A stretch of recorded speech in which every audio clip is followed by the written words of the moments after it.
Di video sebelumnya, kita sudah membahas mengenai faktor-faktor pendorong proses perubahan sosial. Nah, di video kali ini kita akan membahas mengenai faktor-faktor penghambat proses perubahan sosial. Apa saja itu? Langsung saja kita bahas. Faktor penghambat pertama adalah kurangnya hubungan dengan masyarakat lain. Tanpa adanya hubungan dengan masyarakat lain, akan sulit memperoleh pembanding yang dapat dijadikan patokan untuk menilai kekurangan dan keterbatasan dalam budaya sendiri, sehingga perubahan sulit terjadi.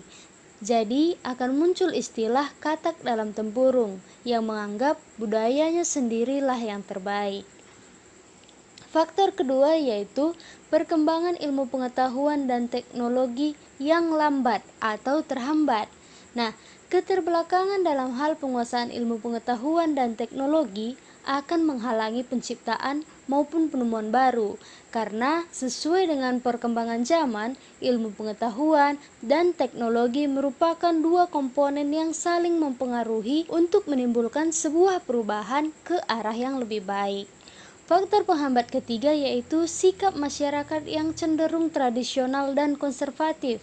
Sikap ini akan membuat masyarakat cenderung menutup diri, berpegang teguh pada nilai-nilai lama sehingga sulit menerima berbagai bentuk perubahan.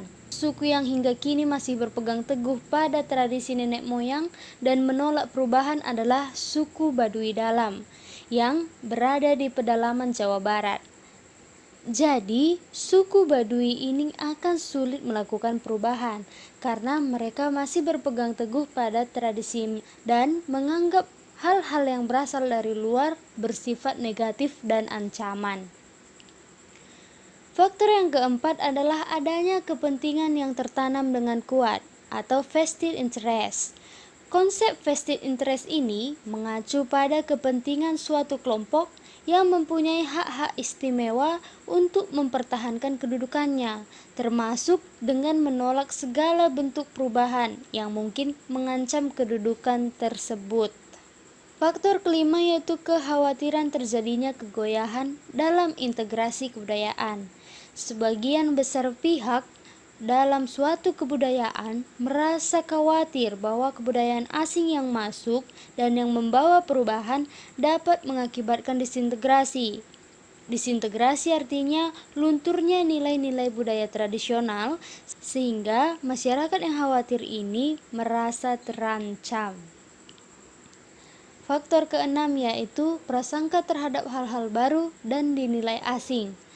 Sudah menjadi kebiasaan bahwa masyarakat selalu memiliki ketakutan ataupun kekhawatiran terhadap suatu hal yang belum dipahaminya.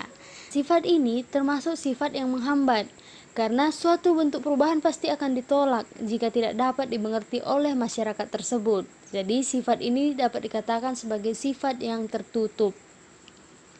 Faktor ketujuh adalah hambatan ideologis.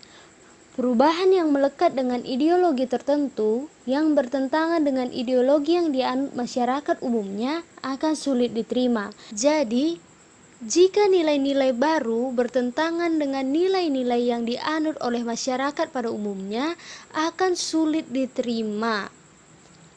Faktor kedelapan adalah adanya kebiasaan-kebiasaan buruk yang sulit diubah.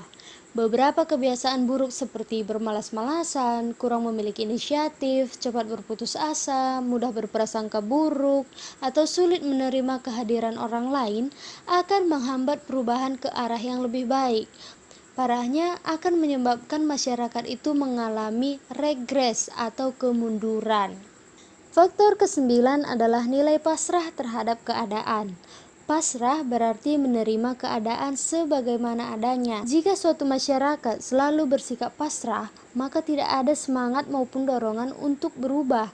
Nilai pasrah tidak memberi peluang bagi perubahan ke arah yang lebih baik. Jadi sebaiknya bukan pasrah terhadap keadaan, melainkan berusaha memperbaiki keadaan. Sekian materi kita hari ini, sampai jumpa di materi-materi berikutnya.